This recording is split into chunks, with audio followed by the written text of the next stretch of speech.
There are moments in human history that echo forever, silent footsteps leaving loud scars on the earth. The story of Cain is one of them, not just because it was the first murder, but because it reveals a war older than violence itself, the war inside the human soul.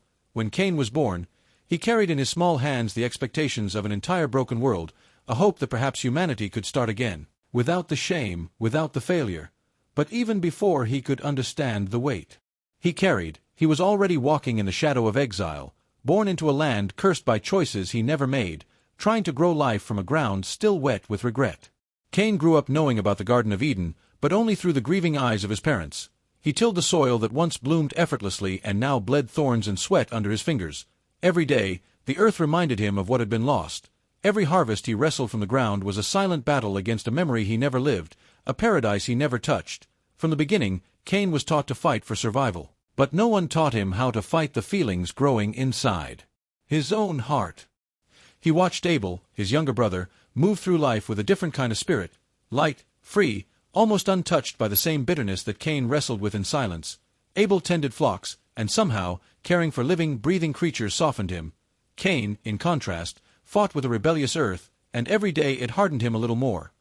He began to believe that life was a competition, that love had to be earned, and that only the strongest could survive the silent punishments left behind by Eden's closed gates. When the time came to offer gifts to God, Cain brought the fruits of his labor, the crops he had wrestled from the cursed ground with sweat and effort. To him, it was not just an offering. It was his identity, his proof that he was worthy, that he had value.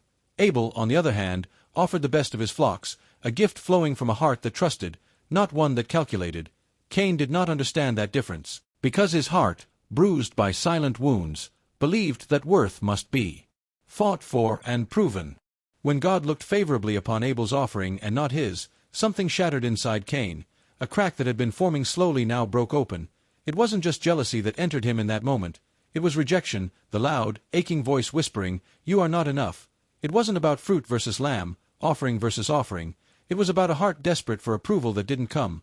Cain's soul, already tender and raw, turned his hurt inward first, and then outward toward the one who reminded him of what he lacked. The tragedy of Cain was not just his anger. It was his silence before the anger. He didn't cry out. He didn't ask for help. He didn't question with hope. He simply let the wound fester in the darkness of his own mind. Jealousy, comparison, and resentment grew like weeds in the cracked soil of his soul. He watched Abel, and every smile, every acceptance Abel received felt like a dagger twisting deeper into his unseen wounds. God, in his mercy, spoke to Cain, a voice not of condemnation, but of warning and invitation. If you do what is right, will you not be accepted? But if you do not, sin is crouching at your door. It desires to have you, but you must rule over it. It was not too late. Cain was seen. He was called back to life. He was given the chance to recognize that his worth was not lost, that his story was not over. But Cain, drowning in the bitterness he had allowed to grow, turned away from the voice of redemption. Sin crouched at his door, but Cain opened it willingly. Not in a single moment, but in 1,000 small agreements he made with his pain, his jealousy, his rage. He called Abel to the field, a place away from the eyes of others, away from the possibility of intervention, a place where he could act without interruption. But the murder of Abel was not born in that field. It was born long before, in the silent corners of Cain's own heart, nurtured over days, months, years of unresolved wounds. When Cain rose against his brother, it was not just an act of violence against another human. It was a desperate, distorted attempt to erase the reflection of his own failure. If Abel was gone, maybe the aching reminder of his own rejection would disappear too. If Abel was silenced, maybe Cain could silence the voice inside him that said he was not enough.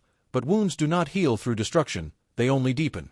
After the earth drank the blood of Abel, God spoke again, but this time, the ground itself had joined the chorus of witnesses.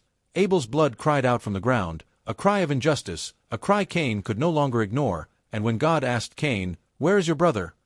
it was not because he didn't know. It was because he wanted Cain to face the truth, to confront not just his actions, but his heart. God's judgment on Cain was severe, but even in judgment there was mercy. Cain would be a wanderer, but he would not be killed. A mark was placed on him, not as a brand of shame, but as a protection. Even in his fall, Cain was not abandoned.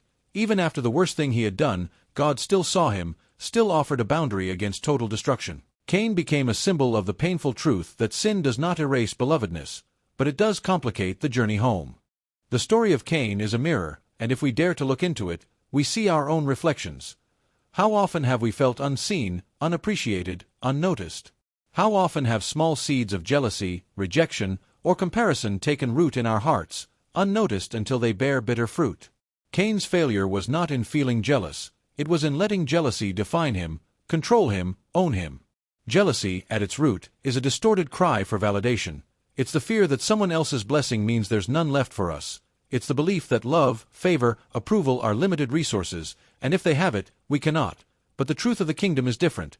God's love is infinite. His blessings are not a pie to be divided, but a river that never runs dry. Healing from jealousy begins by recognizing that we are already seen, already loved, already chosen. It begins by accepting that others' successes do not diminish our worth. Cain believed he had to fight for attention, but Abel wasn't his enemy. The real enemy was the lie Cain believed about himself. If Cain had cried out to God with his wounds, if he had opened his heart instead of closing it, history could have been different.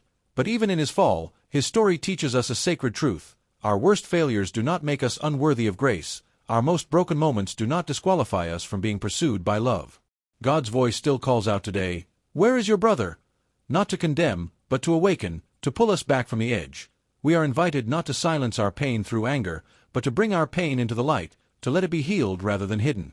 Behind every act of jealousy is a heart that longs to be known. Behind every outburst of anger is a soul that feels invisible. Behind every destructive choice is a silent cry for significance.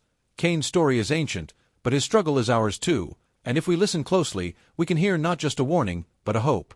The hope is this: you are already enough. You are already seen. You do not need to destroy another to be loved. You do not need to outshine another to be chosen. You do not need to silence others' voices to find your own. Healing is available, if only you open the door to it instead of to the crouching lies. Before our hands act, our hearts decide. Before wars erupt outside, battles rage within. Cain teaches us that it's not just the choices we make that shape us, it's the voices we listen to. Will we listen to the voice of jealousy and rejection? Or will we listen to the voice that says, "You are my beloved child, in whom I am well pleased"? If this journey into the soul of Cain touched something in you, stay with us here at Psyche of Faith.